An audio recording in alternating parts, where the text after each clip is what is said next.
Chef d'état-major de la Défense, chers collègues, bienvenue à notre première séance en passant de 2021. C'est un plaisir de vous voir ici. La conférence ministérielle des Affaires étrangères et de la Défense du 1er juin est notre sommet des chefs d'État et de gouvernement 13 jours plus tard. Nous avons un ordre de jour chargé pour la session d'aujourd'hui du comité militaire des chefs de la Défense. Cependant, je n'ai aucun doute sur la capacité de ce comité. Depuis plus de 70 ans, l'Alliance s'est appuyée sur ses chefs de la Défense pour obtenir des avis et des conseils militaires avisés du comité militaire le plus ancien et le plus gradé au monde. Nous fournissons les forces et les conseils pour la protection et la défense de la zone Euro-Atlantique. Constant adaptation and evolution have been key to the Alliance's continued success. So today I'm particularly pleased to welcome in person 4 new members of our family. Lieutenant General Wayne Eyre from Canada. A very warm welcome, Wayne. General Milutin Durovic from Montenegro. Milutin, welcome. General Onno Ecclesheim from the Netherlands. Onno, welcome. And Admiral Teodoro Lopez Calderon from Spain. Teodoro, a very warm welcome. And a very good balance between armies, navies, and air forces. Each of you bring invaluable experience and a national perspective, and we look forward to benefiting from your advice, experience, and guidance on our work. NATO and allied partner forces ensure the protection and defense of the Euro-Atlantic area. All 4 points of the compass across all the domains of land, sea, and air, and space and cyber, our highly trained professional committed service people are prepared for any endeavour.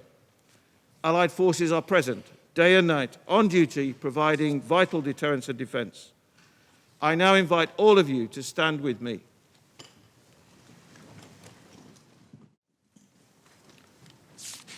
Thank you. Since 2014, we have implemented the biggest reinforcement of collective defence in a generation, and we have strengthened our military posture from the Baltic to the Black Sea.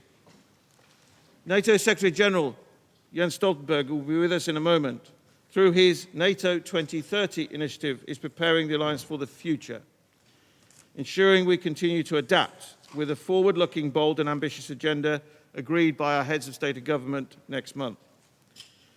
This is important because we see threats and challenges emanating at us from many directions. Assertive and rising authoritarian powers, non-state actors and terrorists are challenging the rules-based international order.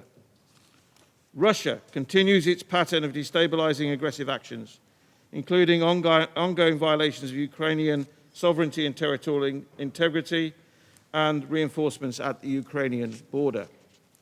Although we've seen some reduction in the number of Russian troops near the border, tens of thousands remain, including their weapons and equipment.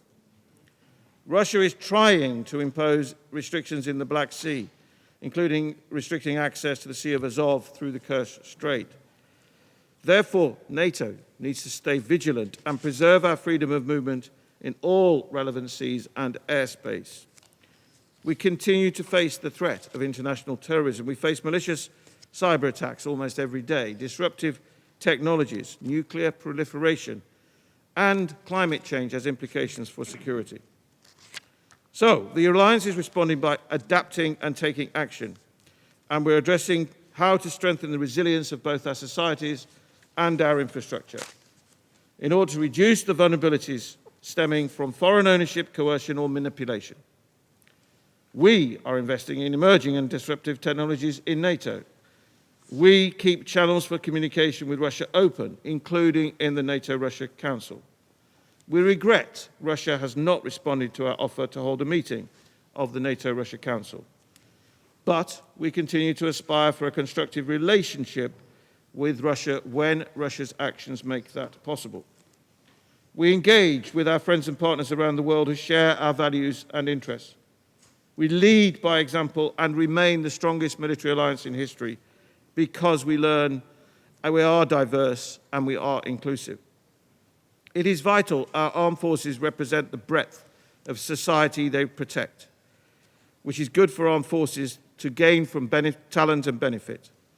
And we should also reflect societal change and inclusiveness. As a waypoint in this work, the title of Chairman of the NATO Military Committee will become Chair of the NATO Military Committee. Identifying and removing barriers is important to create an alliance fit for the future. Today we begin with a report and a meeting with the Secretary General. His advice and political guidance will assist us to set the scene on NATO 2030, military strategic planning, adaptation, NATO operations, missions and activities. We have built strong partnerships around our region and beyond to address the challenges and threats we face. And we seek to contribute to the efforts of the international community in projecting stability and strengthening security outside NATO territory.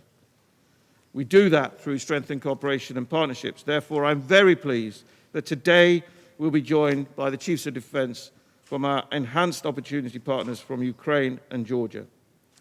And with that, can I now ask the cameras to leave so I can welcome the Secretary General and we can begin our conference. Thank you.